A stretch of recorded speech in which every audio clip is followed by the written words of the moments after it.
Era un atardecer tranquilo en Estania. La temperatura era perfecta y el olor del azahar se mezclaba con el del romero y el tomillo que crecían a un centenar de metros del estanque central. No había ruido alguno en sus aguas. Solo se oía algún chapoteo ocasional de las ranas que regresaban a su hogar tras una dura jornada de trabajo. Las madrigueras permanecían en silencio.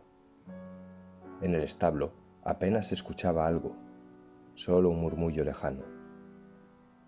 Casi todos los animales estaban ya en sus moradas, preparando la cena para sus crías o terminando de comer.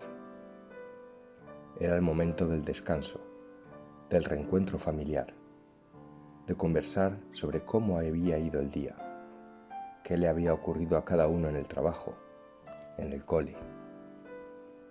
Un momento profundo e importante para cada familia. Como cada noche, Juan Manuel Lamos, un viejo tejón, acababa de cenar un trozo de pan duro acompañado de un tomate. Juan Manuel vivía solo. Su madriguera era modesta, rodeada por un pequeño huerto. Durante toda su vida como librero, había utilizado sus ganancias para mejorar su refugio y su terreno. Ahora, ya jubilado, podía por fin disfrutar de su propiedad. El territorio de Juan Manuel era conocido por todos como la Atalaya. De naturaleza nocturna, al tejón le encantaba cumplir su ritual de cada noche. Primero, la cena, tranquila, sin prestar demasiada atención a la televisión, que emitía las noticias de fondo. La televisión le hacía compañía, pero hacía tiempo que Juan Manuel ya no creía nada de lo que salía de aquella caja tonta. Después venía el momento de acomodarse en su sillón de terciopelo granate, bajar aún más el volumen del televisor y ponerse a leer durante horas alguna de las novelas que había conservado de su antigua librería tras jubilarse. Esa era su rutina nocturna, plácida, bien merecida tras toda una vida de trabajo. Al tejón le gustaba quedarse dormido en aquel sofá. La mayoría de las noches, el sueño no llegaba hasta bien entrada la madrugada, sobre las 2 o las 3. Pero aquella noche, Morfeo lo abrazó antes. A eso de la 1:30, el libro cayó lentamente sobre sus rodillas. El sueño de Juan Manuel no duró mucho. Alrededor de las 2 de la madrugada, una serie de ruidos lo despertó de golpe. Todavía desorientado, afinó el oído para intentar averiguar qué estaba ocurriendo y de dónde procedían aquellos sonidos. Los pelos del lomo se le erizaron. Olfateó el aire con el hocico, buscando algún olor fuera de lo normal. Pronto lo comprendió. Alguien había entrado en su territorio.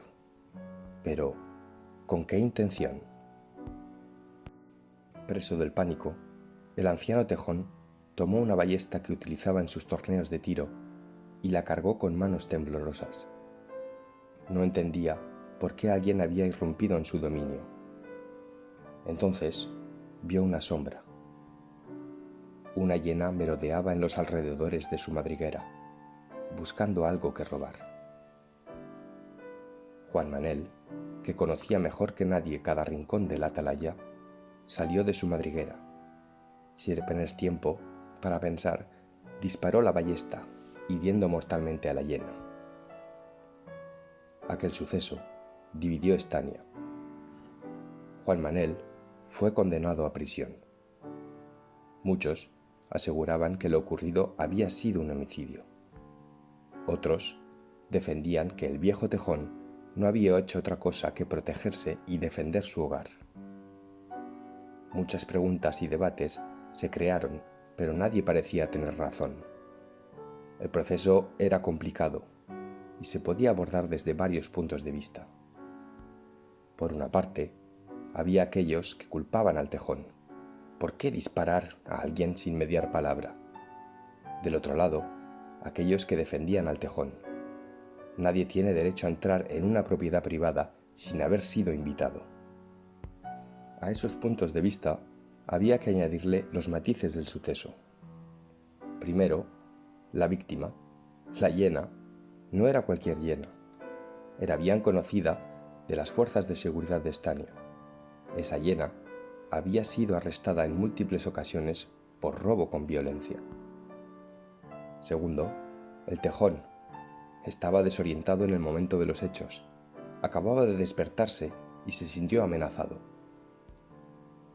Lo cierto es que la justicia dictó sentencia y el Tejón fue condenado a prisión. En Estania, el acto de Juan Manel Lamos no era considerado como legítima defensa. En Estania, 3 condiciones debían reunirse para que un acto sea considerado como legítima defensa. 1. Debía haber una agresión ilegítima y real. 2. La proporcionalidad en el medio empleado. Y 3. Necesidad inmediata de defenderse. Observando fríamente y leyendo las leyes, es posible que Juan Manel Lamos podría ser considerado culpable, pero muchos de los animales de la granja se hacían las preguntas siguientes. ¿No es suficiente agresión que alguien se introduzca en tu propiedad, aún sin conocer sus intenciones? ¿Proporcionalidad en el medio de defensa? Cuando te sientes amenazado en tu propio hogar, ¿es lógico que en esos instantes te preguntes sobre la proporcionalidad del medio de defensa que vas a usar? ¿Se merece un ladrón que la víctima utilice un medio de defensa proporcional? ¿Por qué dar facilidades a aquellos que infringen la ley? Y por último, imagínese la situación siguiente. Usted está durmiendo en su hogar, probablemente con su familia, y se da cuenta de que uno o varios intrusos acaban de entrar en su propiedad. Para usted, ¿se trata de una situación de necesidad inmediata de defensa? Déjeme en comentarios su opinión. Me interesa mucho saber lo que ustedes piensan de este hecho y de sucesos similares. Muchas gracias por haber visualizado este capítulo. Si le ha gustado, puede dejarme un like y comparte este vídeo. Para más capítulos de Estania, no dude en suscribirse. Muchas gracias, estañoles.